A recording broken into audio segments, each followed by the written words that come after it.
एक गांव में गौतम बुद्ध का बहुत बड़ा आश्रम था। वहां पर एक प्रसिद्ध बौद्ध गुरु रहते थे। वहां पर उनका एक शिष्य बहुत बोलता था। वह हर समय इधर उधर की बातें करता था। जब वह दान लेने के लिए जाता तो हर घर से एक नई कहानी लेकर आता और आश्रम के दूसरे शिष्यों को सुनाता था। एक शिष्य की दूसरे से बुराई करता, चुगली करता और दूसरों के सामने अच्छा बनने का प्रयास करता। खुद के मुंह से ही खुद की तारीफ करता रहता और हमेशा ही खुद को गुरु के सामने सबसे बुद्धिमान और उत्तम साबित करने का प्रयास करता। वह खुद को सभी शिष्यों से अलग और श्रेष्ठ मानता था। उसका कहना था कि मैं एक अमीर घर का बालक हूं। अगर मैं चाहता तो एक आरामदायक और सुविधाओं से भरा जीवन जी सकता था, लेकिन मैं वह सब छोड़कर यहां आ गया क्योंकि मुझे सत्य की खोज करनी है, खुद को जानना है, जीवन को जानना है। इसीलिए मेरा त्याग तुम सबसे बड़ा है। एक दिन गुरु ने आश्रम के सभी शिष्यों को बुलाकर कहा, आप सभी को अगले 1 महीने के लिए कोई ना कोई संकल्प लेना है। इससे आपकी संकल्प शक्ति मजबूत होगी और आप में आत्मशक्ति का संचार होगा। आप सभी अपने सामर्थ्य के अनुसार कोई भी संकल्प ले सकते हैं और यदि 1 महीने से पूर्व आप में से जिस का भी संकल्प टूट जाएगा तो वह अपनी पुरानी दिनचर्या में वापस आ जाएंगे। सभी शिष्यों ने अपनी शक्ति के अनुसार छोटे बड़े संकल्प लिए और गुरु को अपने अपने संकल्प के बारे में बताकर वहां से चले गए। लेकिन वह शिष्य जो खुद को सबसे अलग और बड़ा दिखाना चाहता था, वह सीधे गुरु की कुटिया में पहुंच गया और बोला, मैं कोई छोटा मोटा संकल्प नहीं लेना चाहता, बल्कि खुद की ही जैसे एक बड़ा और महान संकल्प लेना चाहता हूं। कृपया आप ही बताएं, क्या संकल्प लेना चाहिए? उसकी यह बात सुनकर गुरु मुस्कुराए और बोले, क्या तुम मेरे द्वारा दिए गए संकल्प को पूरा कर पाओगे? क्या तुम्हारे लिए उसे पूरा करना संभव होगा? शायद नहीं। वह तुम्हारे लिए संभव नहीं है। तुम उसे पूरा नहीं कर पाओगे। इसीलिए तुम खुद ही कोई संकल्प ढूंढो। शिष्य ने कहा, नहीं गुरुदेव, आप जो भी संकल्प मुझे देंगे मैं जरूर उसे पूरा करूंगा। गुरु ने कहा, ठीक है, तो तुम अगले 1 महीने तक चुप रहोगे, मुंह से एक शब्द भी नहीं निकालोगे। यही तुम्हारा संकल्प है। शिष्य ने कहा, गुरुदेव, यह भी कोई संकल्प है? यह तो बहुत ही आसान है। 1 महीने तक चुप ही रहना है।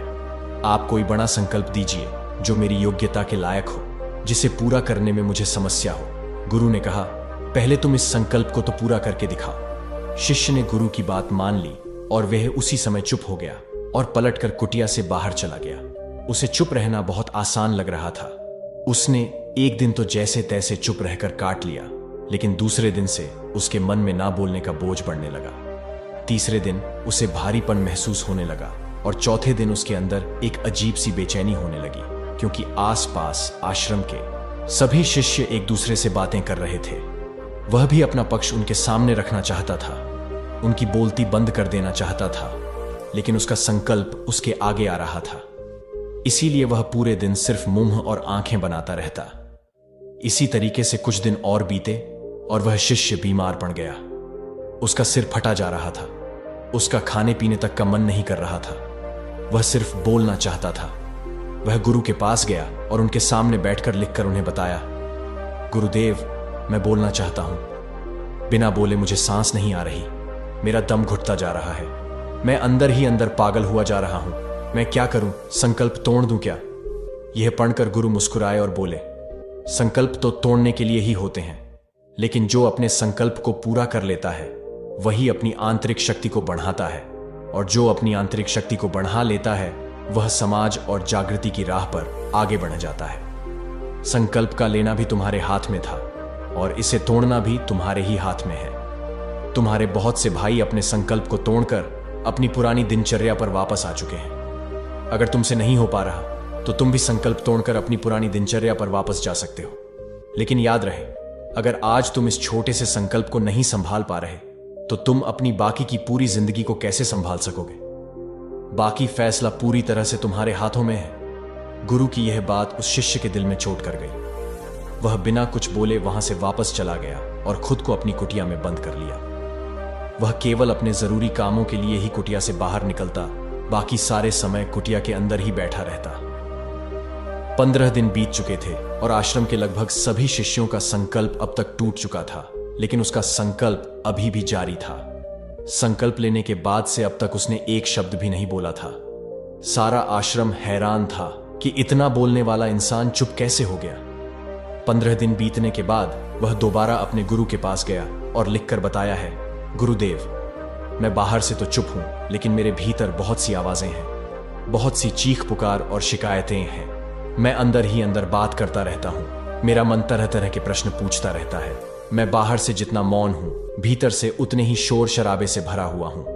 क्या इस तरह से मेरा संकल्प अभी भी जारी है? गुरु ने कहा, हाँ, तुम्हारा संकल्प अभी भी जारी है, लेकिन जब तक लोगों की यह आवाजें तुम्हारे कानों में पड़ी ढीठी रहेंगी, तुम्हारा मन बोलता रहेगा, क्योंकि इसे तो आदत है बोलने की। तुम भले ही बाहर से चुप रहो, लेकिन तुम अंदर ही अंदर बोलते रहोगे। तुम्हें इन बातों से, इन आवाजों से दूर जाना पड़ेगा।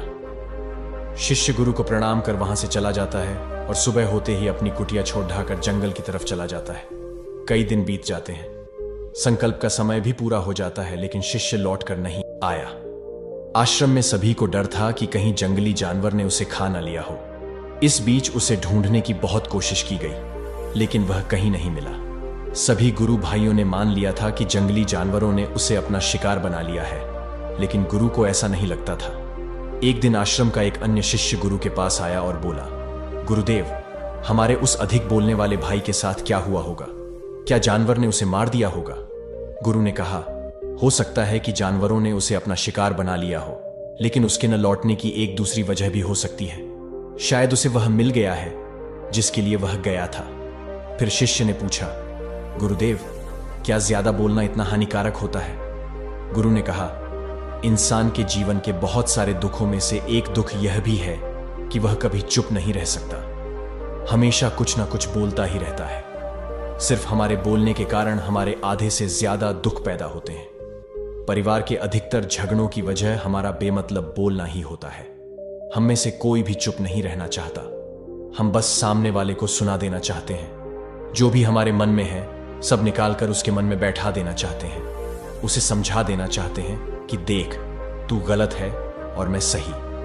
और इस तरीके से सब एक दूसरे की सड़ी गली बातों को ग्रहण कर रहे हैं। इस तरीके से सुनने और सुनाने का यह काम जिंदगी भर चलता रहता है। लेकिन इस नासमझी में हम अपना समय, अपना जीवन, अपनी समझ और सबसे महत्वपूर्ण व कीमती पल जो जिए जा सकते हैं, जिनको अनुभव किया जा सकता है, जिनमें आनंद को प्राप्त किया जा सकता है, यह सब खो देते हैं। लेकिन इसके बदले हमें मिलता क्या है? कुछ नहीं। सब व्यर्थ और बर्बाद हो जाता है। इस पागलपन में हमने क्या खो दिया, इसका एहसास केवल कुछ ही लोगों को हो पाता है। बाकी लोग जैसे उन्हें अपने आने का पता नहीं, वैसे ही उन्हें अपने जाने का भी पता नहीं चल पाता। शिष्य ने कहा, तो फिर इसका समाधान क्या है? गुरु ने कहा, पूरी जागरूकता के साथ अपने विचारों को देखना, यही एकमात्र तरीका है। सारी मानसिक समस्याओं का वर्तमान में रहकर चिंतन करना, पूरी जागरूकता के साथ अपना काम करना जिंदगी में चमत्कारिक बदलाव ला देता है।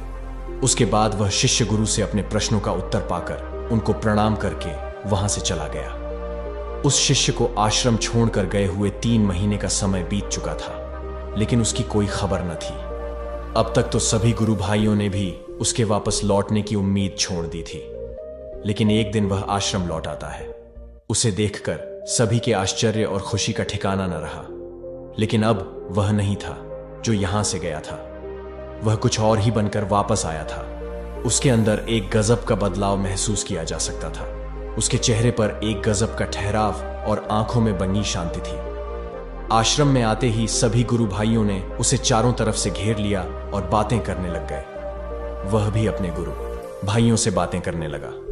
उससे बात करने वाले सभी ने यह अनुभव किया कि अब वह पहले जैसा उतावला और बातूनी नहीं रह गया था। उसके मुंह से एक एक शब्द बहुत ही सुलझे हुए और मधुरता के साथ निकल रहे थे।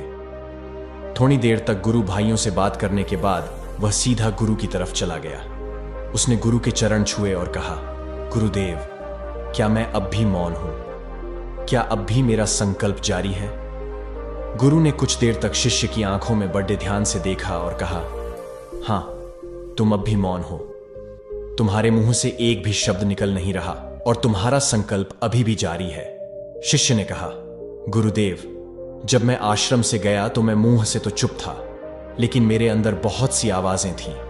मन में बहुत से प्रश्न थे और वह बंद नहीं हो रहे थे, तो मैं जंगल में चला गया, इस उम्मीद से कि वहां मुझे शांति मिलेगी और मेरे मन की बकबक कम हो जाएगी। लेकिन मैं जितना एकांत में जाता गया, मेरे अंदर की आवाज उतनी ही तेज होती गई। मेरे भीतर की पुरानी से पुरानी आवाज मुझे सुनाई देने लगी। तब जाकर मैंने महसूस किया कि मैं कितना गलत कर रहा था। जब मैं अपने परिवार वालों, दोस्तों को और गुरु भाइयों को बुरा भला कहता था, तो उस समय मुझे लगता था कि मैं सही कह रहा हूं। जब मैं गुरु भाइयों की एक दूसरे से चुगली करता था और उनका मजाक बनाता, तब भी मुझे यही लगता था कि मैं उनसे बेहतर हूं और मैं सही कर रहा हूं। लेकिन उस दिन मैंने पहली बार महसूस किया कि मैं कितना गलत बोलता था।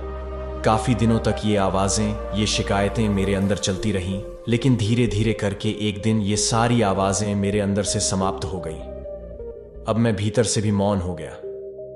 उस घने जंगल में बाहर से कोई बोलने वाला था नहीं और भीतर कोई आवाज बची ही नहीं थी। और मैं उस दिन पहली बार मौन का सही अर्थ समझा। मेरे चारों तरफ बहुत शांति थी। हालांकि अभी भी कुछ आवाजें आ रही थीं, जो पहले भी आती थीं, लेकिन मैं उन्हें सुन नहीं पाता था। पर अब वह सभी आवाजें मुझे स्पष्ट रूप से सुनाई दे रही थीं। हवा के चलने की आवाज, चिड़ियों के चहकने की आवाज और पानी के बहने की आवाज।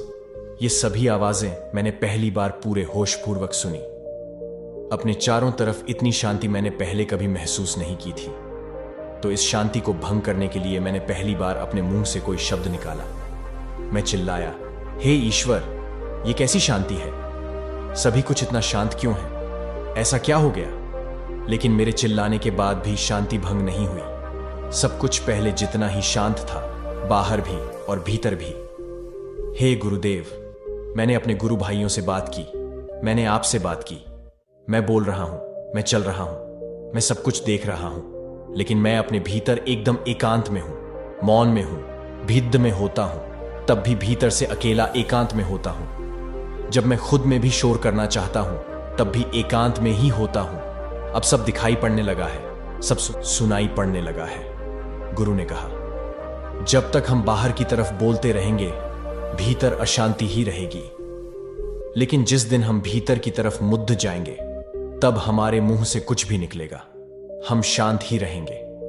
दुनिया में जितनी भी बुराइयां हैं, ज्यादातर हमारे बोलने से ही उत्पन्न होती है, क्योंकि हम चुप रहना नहीं चाहते।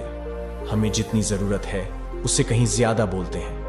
हम सामने वाले को सुनना नहीं चाहते, बल्कि उसकी बोलती बंद कर देना चाहते हैं। उसे समझा देना चाहते हैं कि मैं कौन हूं, मैं क्या कर सकता हूं, और यही हमारी जिंदगी का मकसद बनकर रह जाता है। हमारी सारी ऊर्जा व्यर्थ के बोलने में बर्बाद होती रहती है। ऐसे ही समाज में लोगों का जीवन दुखों से भर जाता है, जो हमेशा एक दूसरे को सुनाने में लगे रहते हैं। कभी एक दूसरे को सुनना नहीं चाहते, समझना नहीं चाहते, और चुप रहना तो उन्होंने कभी सीखा ही नहीं, क्योंकि चुप रहना उन्हें छोटा महसूस करवाता है। दुनिया की सभी लड़ाइयों का कारण हमारा बोलना ही है। इसीलिए हमें सिर्फ उतना ही बोलना चाहिए जितना जरूरी हो, क्योंकि व्यर्थ का बोलना ऊर्जा को नष्ट करना है, और ये बोलना ही हमें कभी अपने भीतर की ओर लौटने नहीं देता, क्योंकि यह हमें बाहर की ओर खींच कर रखता है, और बाहर है ही क्या इस संसार के अलावा। लेकिन अगर अपने भीतर के संसार की ओर मोड़ना है, तो इस मुंह को बंद ही रखना चाहिए। इसीलिए जितने भी बुद्ध हुए, आत्मज्ञानी हुए, वह सभी एकांत की ओर भागे, ताकि उन्हें ज्यादा न बोलना पड़े, ज्यादा सुनना न पड़े। वह एकांत में रहे और शांत रहे, इसीलिए आसानी से भीतर की यात्रा कर पाए। लेकिन अगर कोई चाहे तो इस संसार में रहकर भी एकांत में रह सकता है, शांत रह सकता है। लेकिन इसके लिए उन्हें अपनी ऊर्जा बचानी होगी, जिसे वह अब तक अपने व्यर्थ के शब्दों में बर्बाद कर रहे थे। दोस्तों, इस कहानी की सीख यही है कि व्यर्थ का बोलना ऊर्जा को नष्ट करना है। ज्यादा और व्यर्थ बोलना ही हमें अपने भीतर की ओर लौटने नहीं देता, क्योंकि यह हमें बाहर की ओर झुकाए रखता है, और जिन्हें भीतर की यात्रा करनी है, उन्हें अपने मुंह को बंद ही रखना चाहिए। मुझे उम्मीद है कि आपको यह कहानी पसंद आई होगी और काफी कुछ सीखने को मिला होगा। कहानी के बारे में अपने विचार आप हमें नीचे कमेंट बॉक्स में कमेंट करके बता सकते हैं। नमो बुद्धाय।